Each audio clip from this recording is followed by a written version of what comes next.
Assalamualaikum. Kali ini kita akan membahas modal kerja, khususnya adalah cash conversion cycle. Baik, kita lihat di sini bahwa modal kerja adalah bagian sehari-hari dari sebuah pengelolaan bisnis.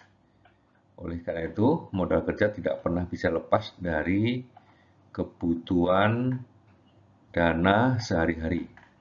Nah, kemudian salah satu cara untuk menghitung kebutuhan modal kerja adalah dengan metode cash conversion cycle.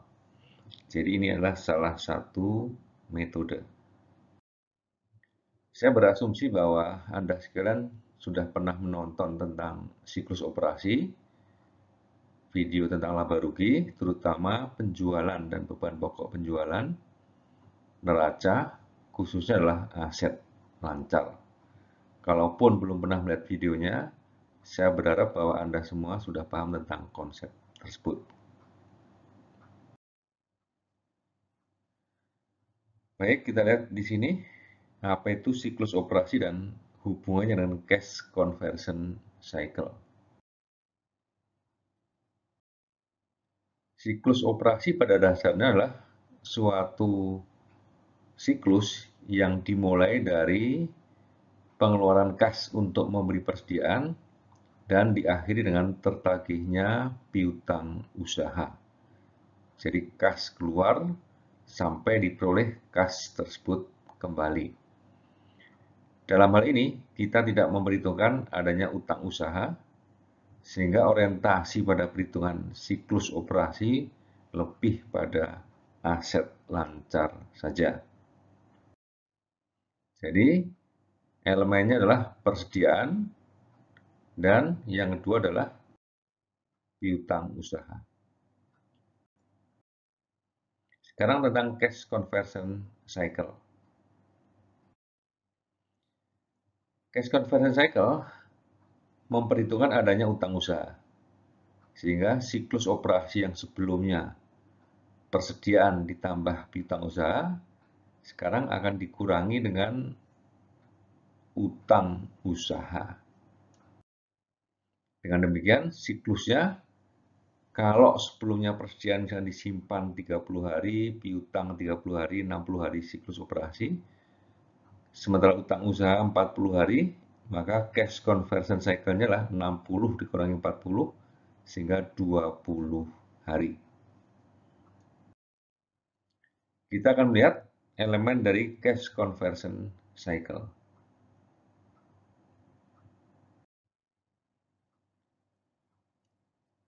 Cash conversion cycle terdiri dari DSO, DIO, dan DPO.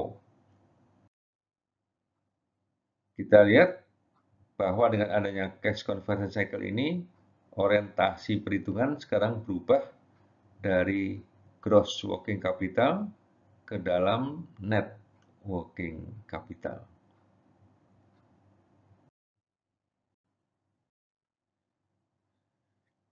D sales outstanding atau DSO, ya, days sales outstanding DSO. Kemudian elemen kedua days inventory outstanding atau DIO. Kemudian yang terakhir days payable outstanding atau DPO. Jadi elemennya adalah umur piutang usaha, umur persediaan, dan umur dari utang usaha. Perhitungannya lah account receivable dibagi revenue per day untuk DSO, inventory dibagi COGS per day untuk DIO, dan account payable dibagi dengan COGS per day. Jadi basis yang kita gunakan di sini adalah untuk tahunnya lah saat 365 hari.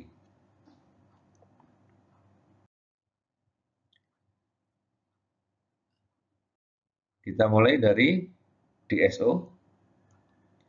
Jadi yang pertama di sini adalah apa itu DSO? Pada dasarnya DSO mencerminkan lamanya umur dari piutang usaha. Semakin lama umurnya, maka akan semakin besar modal kerja yang harus diinvestasikan. Jadi makin lama umurnya, makin banyak piutang usaha yang harus diinvestasikan. Bagi perusahaan secara internal, ini dipengaruhi oleh kebijakan dari penjualan kreditnya, berapakah umur dari kebijakan kreditnya. Kalau umurnya ditentukan 30 hari, secara rata-rata biasanya akan lebih banyak dari 30 karena ketaatan dari pembeli yang bisa beragam. Secara eksternal, penggunaan kebijakan penjualan kredit tadi mempengaruhi tingkat persaingan dan juga tergantung dari karakter pelanggan yang kita punya. Nah, ini adalah survei tentang DSO yang dilakukan oleh sebuah lembaga. Jadi untuk kimia di sini 59 hari DSO-nya, paling rendah adalah food and staples retail. Kemudian yang menengah adalah beverage 35 hari. Jadi range-nya bisa 11 hari sampai 59 hari. Yang kedua, days inventory outstanding.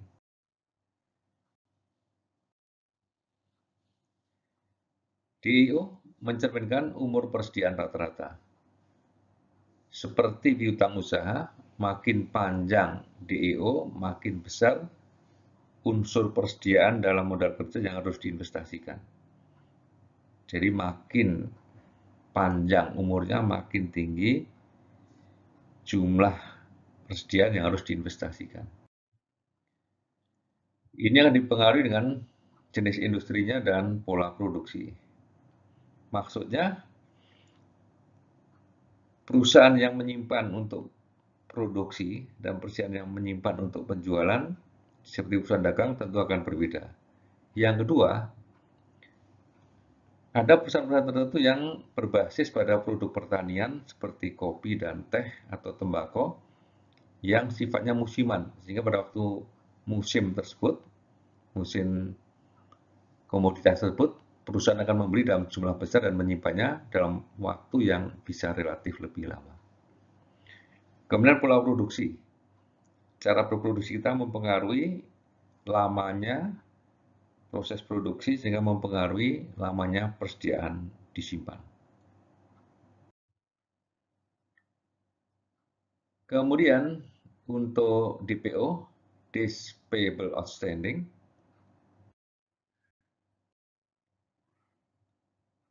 DPO mencerminkan umur utang usaha.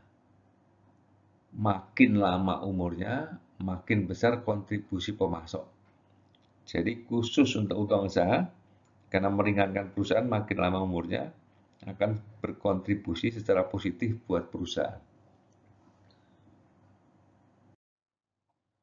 Semakin lama DPO, akan semakin banyak kontribusinya terhadap modal kerja bersih.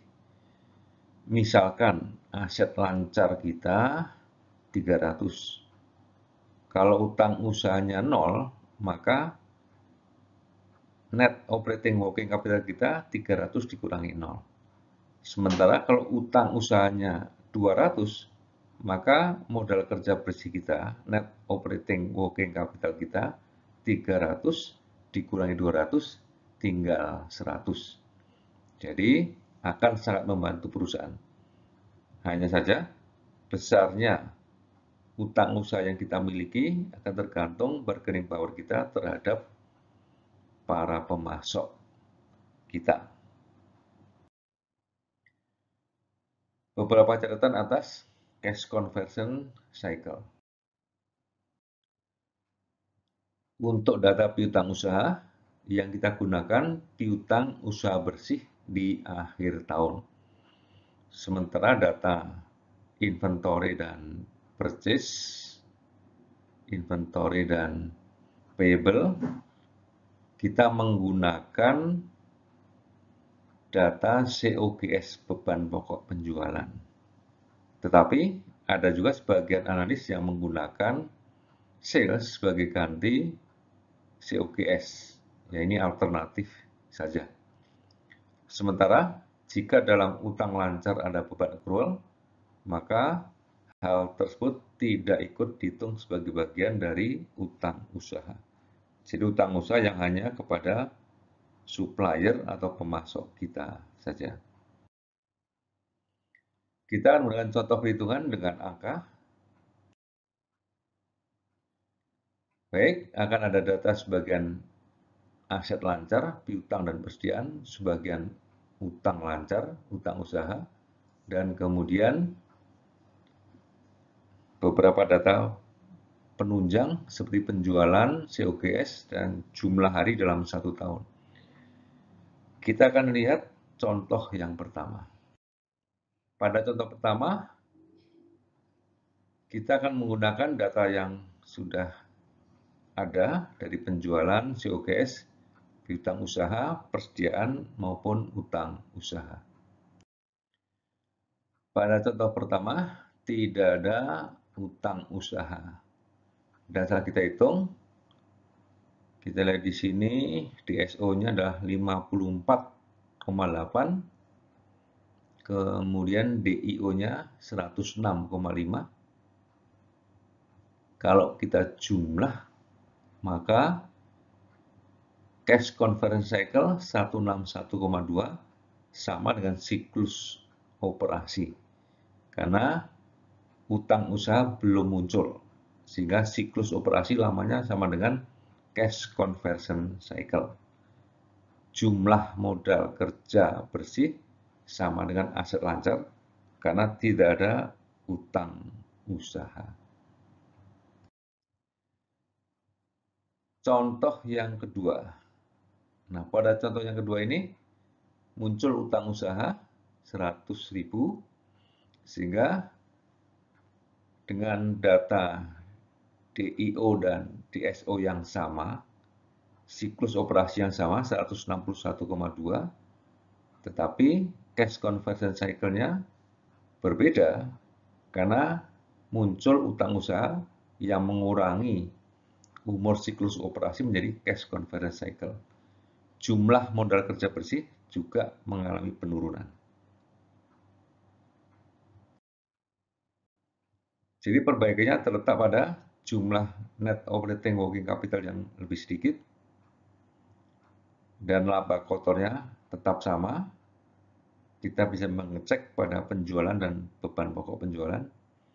Dan kontribusi penurunan NOWC di sini terhadap aset adalah membuat total asetnya berkurang dengan asumsi aset tetapnya sama.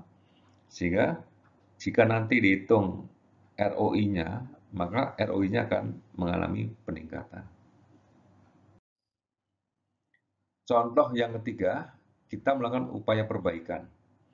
Jadi, akan ada upaya perbaikan dari DSO 54,8 ke 45, DIO 106 ke 90, DPO 30,4 ke 50. Harapannya modal kerja berkurang, cash conversion cycle juga mengalami penurunan. Dampak akhirnya ROI membaik, cuma di sini kita tidak bisa menghitung karena data total asetnya tidak muncul.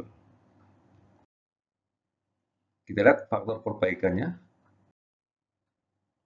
DSO turun 16,5 hari, DIO turun 9,8 hari, kemudian DPO naik 19,6 hari. Dampaknya lah piutang usaha berkurang, persediaan berkurang, utang usaha meningkat, sehingga totalnya modal kerja bersih kita mengalami penurunan.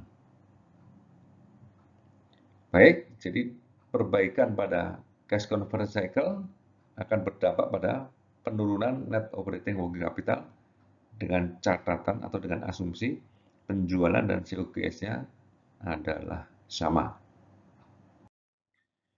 Sebagai catatan akhir, Cash conversion cycle akan membantu untuk perhitungan kebutuhan modal kerja, piutang usaha, dan persediaan.